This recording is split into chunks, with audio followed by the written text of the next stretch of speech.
జేఎన్టీయూలో engineering చదివిన పూర్వ విద్యార్థుల కలయిక అపురూపంగా జరిగింది. 1979-83 బ్యాచ్ విద్యార్థులంతా ఒకే చోట చేరారు.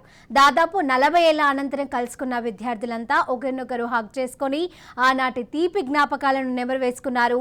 ఇంజనీర్లుగా, వ్యాపారవేత్తలుగా దేశ విదేశాలలో స్థిరపడిన వీరంతా తమ జీవిత అనుభవాలను పంచుకున్నారు. అప్పటి ఫోటోలను పంచుకొని ఆనందం వ్యక్తం చేశారు. యూనివర్సిటీ అభివృద్ధికి, విద్యార్థుల ఉన్నతికి తమ వంతు తోడ్పాటును అందించాలని నిర్ణయించుకున్నారు.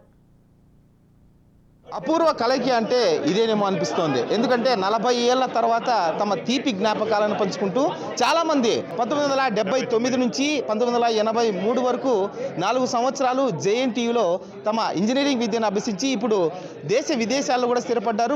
చాలా ఉన్నత ఉద్యోగాల్లో కూడా స్థిరపడ్డారు. ఇప్పుడు వారంతా కూడా ఇప్పుడు రీయూనియన్ అయి తమ పాత జ్ఞాపకాలను పంచుకొని ఇక్కడ ఆనందంలో తేలియాడుతున్నారు. వారి అనుభవాలు తెలుసుకుందాం. ప్రస్తుతం చాలామంది ఇంజనీర్లందరూ కూడా ఇక్కడ సమావేశమయ్యారు.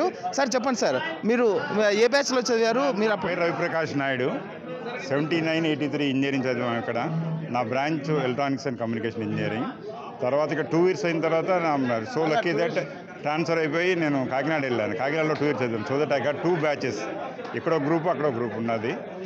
సో 79లో వచ్చినప్పుడు ద కాలేజ్ వాజ్ క్యాంపస్ అంతా ఇది lot of developments has happen. చాలా బాగుంది ఇప్పుడంతా. అమ్మాయి they done in better way thanks to our VC and present team. మీ బ్యాచ్లో ఎవరెవరు ప్రముఖులు ఎవరైనా ఉన్నారా? ఎక్కడెక్కడ స్థిరపడ్డారు సార్? మేము 79-83 అప్పుడు నేను కాలేజ్ ప్రెసిడెంట్ ఉన్నప్పుడు ఎలా అయినా మాకే తెలీదు.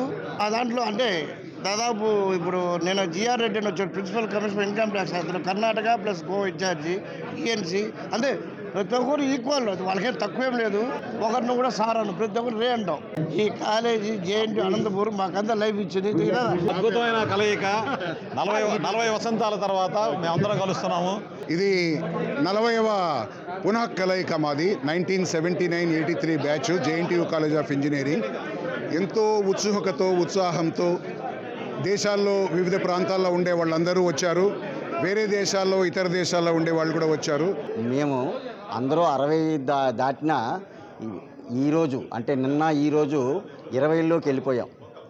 ఇంతకుముందు 40 సంవత్సరాల ముందు ఆ కాలేజీలో ఎటువంటి సన్నివేశాలు లేకపోతే ఎటువంటి సంఘటనలు జరిగినవో అవన్నీ యాక్ట్ చేయలేకపోయాం. కానీ బట్ అన్నిటినీ మేము మెమరైజ్ చేసుకుంటూ 60లో కూడా మేము 20లాగా ఉండటానికి కారణం ఏంటంటే ఆ రోజు నుంచి ఈ రోజు దాకా అందరం కూడా కంటిన్యూస్గా కలుస్తూనే ఉన్నాము, కలుస్తూనే ఉంటాము. చాలా సంతోషంగా ఉంది.